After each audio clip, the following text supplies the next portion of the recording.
It's the 50th anniversary of Dark Side of the Moon, one of the most important albums of all time, especially in the world of prog. What I want to do today is break down the classic solo from the song Time. Now, I'm not going to do a note-by-note lesson like, here you play the 4th fret and then you bend this note. I think there's plenty of lessons out there on that already. But what I want to do is take a look at this solo more as a whole and see why it's so good. This is what I would consider to be like a perfect solo in the way that it's constructed and how it's built. But why is that? Let's take a look. The first thing to talk about is actually what the rest of the band is doing. Now, solos don't live in a vacuum. If you have a terrible song and you put a great solo on top of it, it's still a terrible song. So really the solo should be enhancing the song, and hopefully you've got a good song. In the case of Time, of course, it's a classic, it's a great song. And this solo is really just adding to the song as a whole. Basically, the solo is happening over the verse and chorus progression. So you have the verse and chorus with the vocals, verse and chorus with the solo, and then verse and chorus again with more vocals. The progression in the verse is F sharp minor, A, E, F sharp minor. And that 4-chord loop happens 4 times, and then it goes to the chorus, which goes D major 7, A major 7, does that again, and then it walks down D major 7, C sharp minor 7, B minor 7, E. It's all coming from F sharp natural minor. Not once does it go away from that. Pretty simple progressions. I think what makes this so cool is that there's 2 very distinctive sections. So you have the verse, which is funky and more groove based. You have a lot of offbeats. There's some funky guitar and electric piano. And in the chorus, it's more atmospheric and moody. So you have these 2 very different sections to build off of. It's a nice foundation for the solo. The thing that really makes this solo for me is the note choice. Now, people think of David Gilmour as just a pentatonic player or just a blues player, and he does do a lot of that, but he's not just going, over the top of this solo. He's very deliberately choosing the notes, and he's really following the chord changes more like a jazz player while still having some of that blues influence. So don't fool yourself into thinking that David Gilmour is just playing pentatonic scales all the time, because that's not true. Here's the first part of the solo.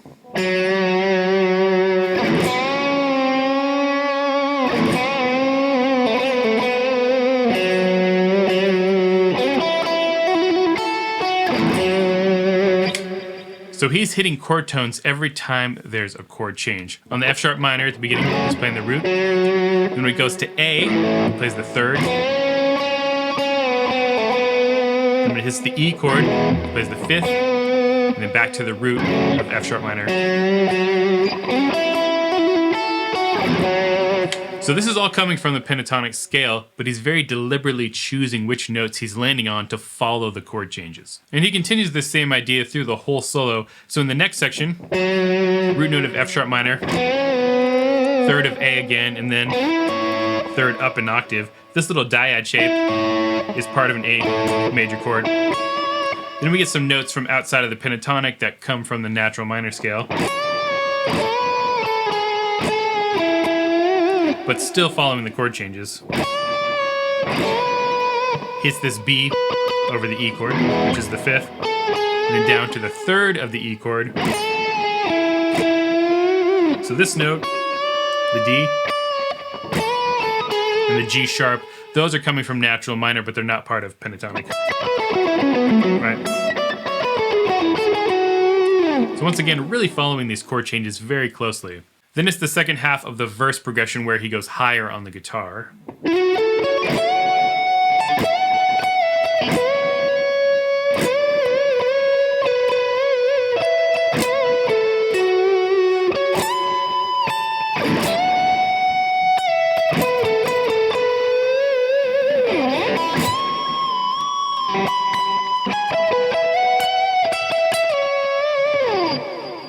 Here he continues to follow the chord changes, and he's hitting a lot of the same extensions that he did in the earlier section.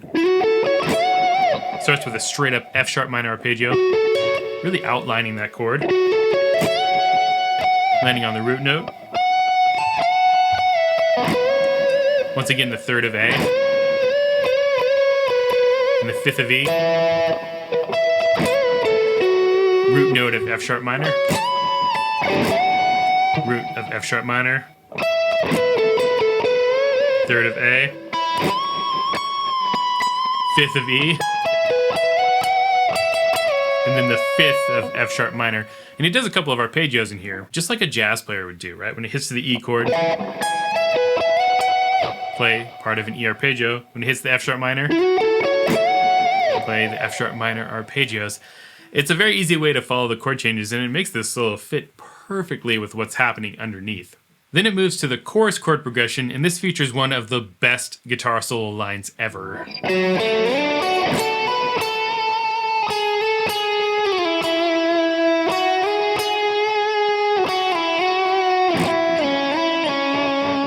Just absolutely perfect. So over the D major 7, which starts the chorus, he plays a straight D major arpeggio with a little embellishment at the end. Then this.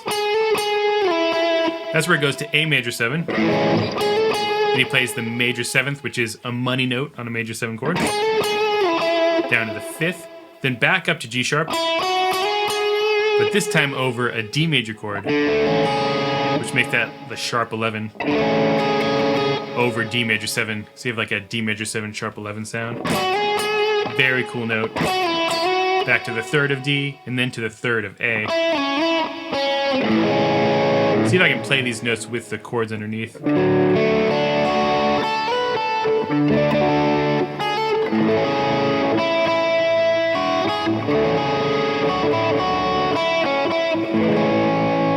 you can see how all of those notes are fitting over the chords. Also, what I like about this is that he changes the way that he's playing. So earlier, it's a lot of these big blues bends. That kind of stuff. And here, there's no bends. It's much more lyrical and flowing. So he's fitting the way he's playing to fit the change in mood. So instead of bending and the bluesy stuff, it's held notes, slides, hammer-ons, and pull-offs. And I just think that's such a cool way to catch that change in mood here. The last part of the solo looks like this.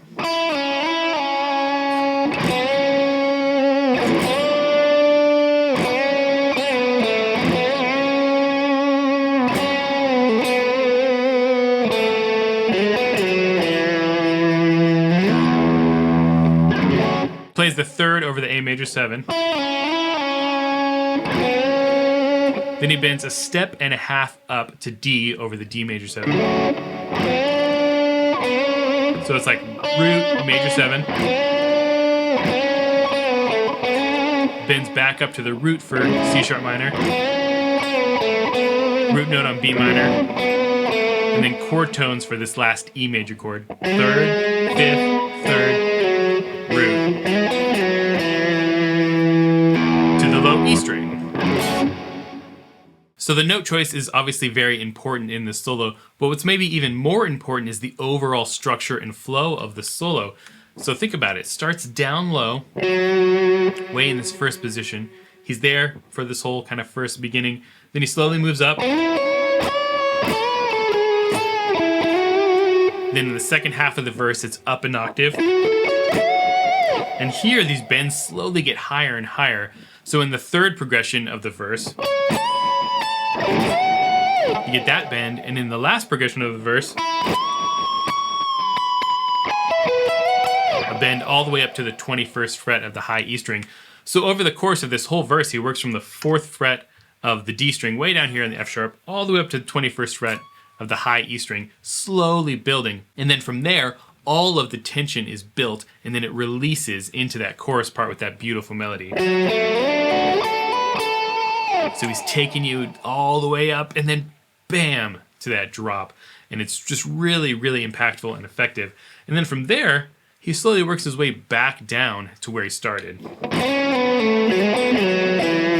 Back in the exact same register as the beginning of the solo.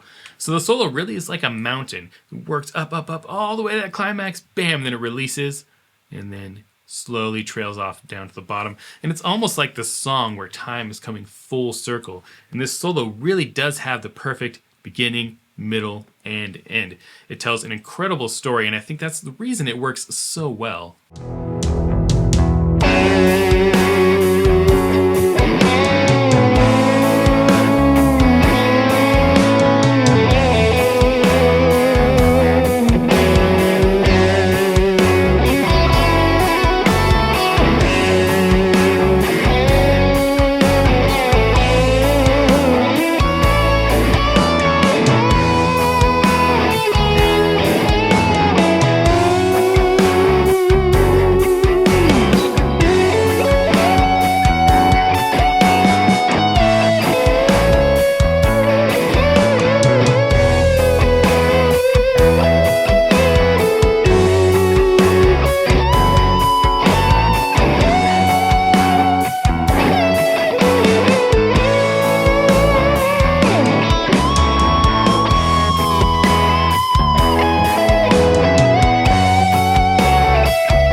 So there's a little look at David Gilmour's solo in Time.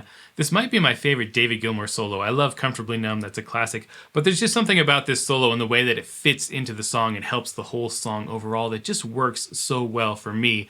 And this is one that's worth learning if you're a guitar player. Well, really, if you're play any instrument, it's worth looking at and analyzing, because there's so many things from this solo that I think about when I'm writing a solo, even in more shreddy context. How can I fit the solo to the song? How can I build it dynamically? How can I follow the chord changes? All that stuff. Instead of just kind of writing something that noodles or has flashy licks over top of what's happening, how can you really fit your solo to the song to add to a composition as a whole? Definitely worth checking out. It's not going to push your chops, but it will push your mind and it'll help you be more creative when you're writing solos. So go listen to Dark Side of the Moon. It's a classic album. It's still amazing after 50 years. I love listening to it every time that I listen to it. And if you enjoyed this lesson, subscribe, hit the bell notification, like, comment, share. Till next time, stay proggy.